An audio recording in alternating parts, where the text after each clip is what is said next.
So today, my topic is an art of publication, and this I am going to take only 15 to 20 minutes. And then with respect to the methodology, how I am going to prepare the paper, and that is very important for the research holders, I think. They know how to prepare the paper, but they doesn't know what components are very important in the research paper. So for the sake of that, I am going to present a little bit information about the research methodology, and then with respect to this, I'll give very clear information component wise, okay, each and every component. So this is very, very important as a research scholar. I think when I'm asking the question to the student, sir, why you are doing for the project work, they are telling simply what's for the sake of partial fulfillment of the degree. When I'm asking to the teacher or a faculty, what they are telling for the sake of my career advancement. And when I'm talking about with this research scholar, they are telling about for the sake of submission of my thesis. As long as we have this kind of attitude in our mind, in the future there will be a lot of problems for us. What the problems are there? When you want to apply for the funding projects, what they are looking for the only quality content only. Quality content means how they are able to justify whether it is a quality or not based on the title of the journal based or publisher. These are the two parameters are very important for getting funding projects from the external agencies. So that it could be very, very important, sir. It is going to play the key role for our future also. Maybe for today, you may be submitted papers, and also all those papers might be accepted by different journal editors, but I think all those journals may not be of quality journals. So we need to look into the IEEE, ACM, and elsewhere, etc., etc. When you want to publish your paper in all those agency journals, then you need to satisfy some of the conditions and requirements also. So that's what I'm going to discuss the first 20 minutes, and then I'll take an example how to prepare the paper in a data mining and data mining. In the data mining, again I have been chosen the narrow area, that is what clustering. In that narrow area, again I have been concentrating in the deeper narrow area, that is what concept drifting. So this is what I am going to discuss with you. The first 15 minutes, this is what.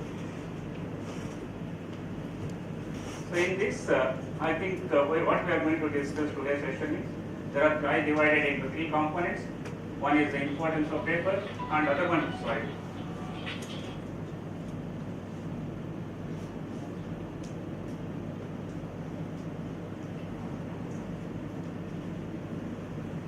So importance of paper and how to write a thesis.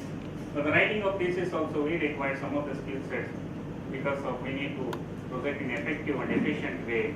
Because who is going to read, who is going to evaluate our thesis, we don't know. For that, what we have to do, we have to provide the clear-cut information in the thesis or paper also. And then a sample format I have taken, that is already recognized by several bodies. That was, and with respect to that template, I have been prepared some content related to threshold for clustering. This is what a drifting concept or a concept drift for categorical data. So you are aware of that. Various kinds of data is available. One is numerical data, categorical data, mixed data, binary data. All these kinds of information is available. But here I am going to concentrate much on the categorical data. This is what. So next. You see that first when I am asking to the person, to the author or a teacher or a student already, maybe discussed that is what.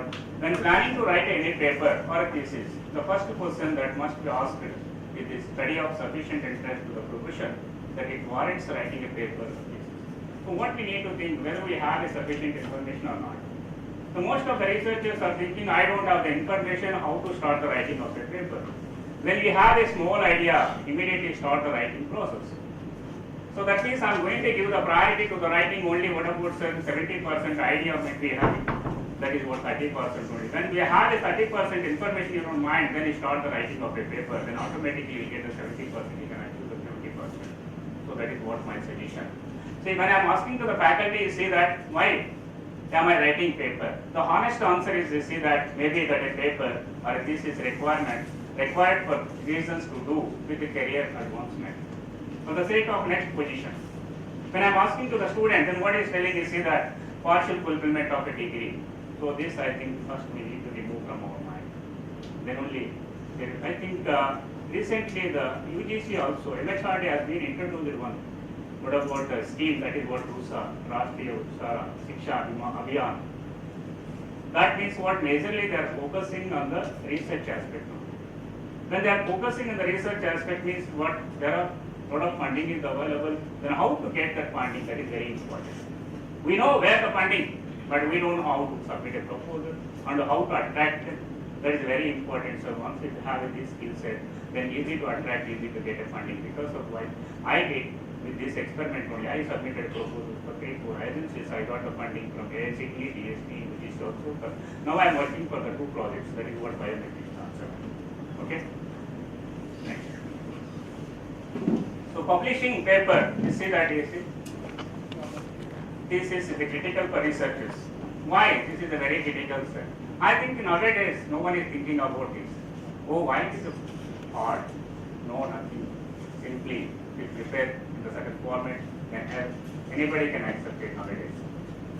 But when you want to publish a paper in IEEE or ACM, you see that what the criteria is there. You see there are 3 points we have mentioned in the slide, that is what's the low acceptance rate.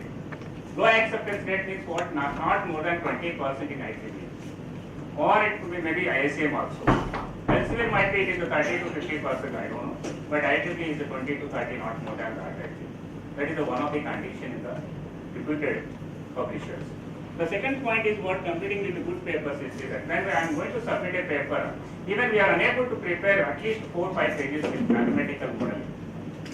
We are preparing maybe 20-30 pages also, but what my suggestion is always you prepare the paper with mathematical modeling concepts.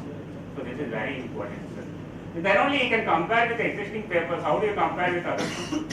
You may be developed, you may be designed in an excellent manner with several number of wordings, but that could not be enough for competing with the other paper. So that is what.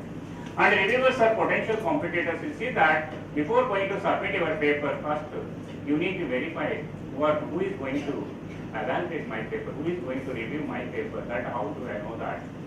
When you are going to submit a particular journal, you need to go through that journal website and you have to study who is going to evaluate your paper or maybe who is going to review your paper. With respect to their expectations, you have to prepare your paper and submit it.